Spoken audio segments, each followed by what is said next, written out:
Di usia senjanya, Payan Siahaan masih belum mendapat jawaban atas 1000 tanya tentang nasib anak keduanya, Ucok Munandar Siahaan. Ucok tak pernah lagi pulang sejak 25 tahun silam. Ucok tak sedang merantau. Dia satu dari 13 orang korban penculikan dan penghilangan paksa tahun 1997 dan 1998 yang hingga kini tak diketahui keberadaannya. Mahasiswa STIE Perbanas Jakarta itu terakhir terlihat oleh kawannya pada 10 Mei 1998. Saat itu tengah berkobar gerakan reformasi.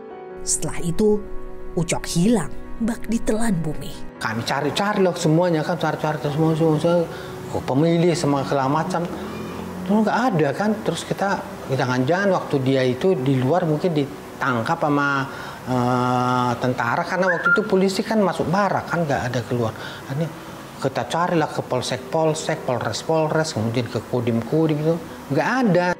Payan masih merawat harapan, menanti keajaiban. Ada yang datang membawa kabar tentang anak bungsunya. Nanti karena itulah saya bilang kan kartu keluarganya namanya masih ada. Jadi seperti sekarang mau pilkada atau pemilu, undangan untuk dia untuk memilih selalu ada.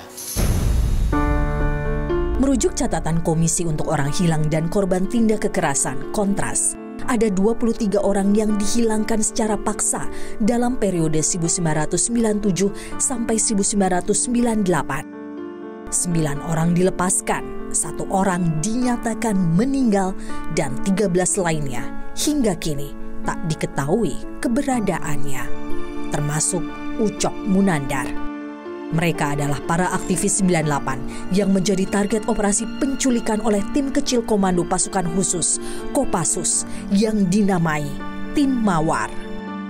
Tim Mawar bilang bahwa tim Mawar 11 orang itu yang ditahan itu, yang dihukum itu, mengatakan kami hanya menculik yang 9 orang itu, ya udah kami kembalikan. Nah, kami memang salah. Ya makanya kami dihukum gitu loh. Jadi artinya karena begini ya, Mahmil itu kan tidak melakukan rekonstruksi, tidak memanggil saksi. Pokoknya mereka akui, udah memang kami culik, udah dihukum sesuai dengan pasal-pasal mereka.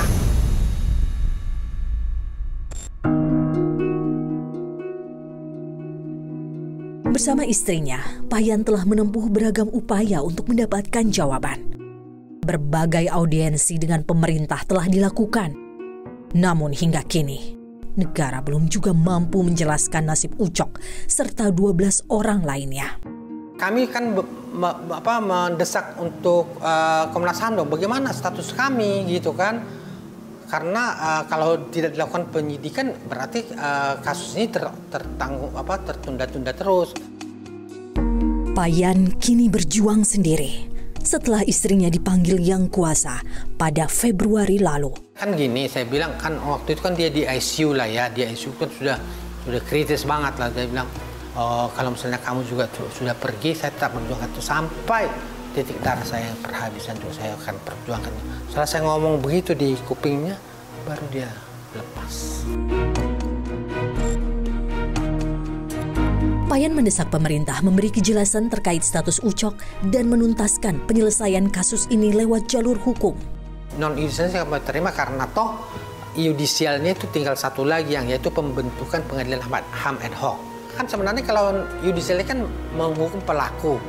Nah sekarang korban, bagaimana korban ini? Masa kita nunggu-nunggu pengadilannya padahal korban sudah menderita, banyak yang sudah meninggal kan. Keluarga korban penculikan dan penghilangan paksa tergabung dalam Ikatan Keluarga Orang Hilang Indonesia (IKOHI). Baik yudisial maupun non-yudisial itu kan sangat-sangat penting ya, semuanya memang harus kita capai gitu. Tapi kan kita juga sudah lihat sendirilah bagaimana susahnya untuk mencapai yang namanya yudisial. Di Indonesia ini kan sangat-sangat kebal ya kan. Perjuangan panjang dan melelahkan Maria Katarina Sumarsih untuk sang anak Benardius Realino Norma Irmawan alias Wawan jadi gambaran nyata betapa kasih ibu benar-benar sepanjang hayat.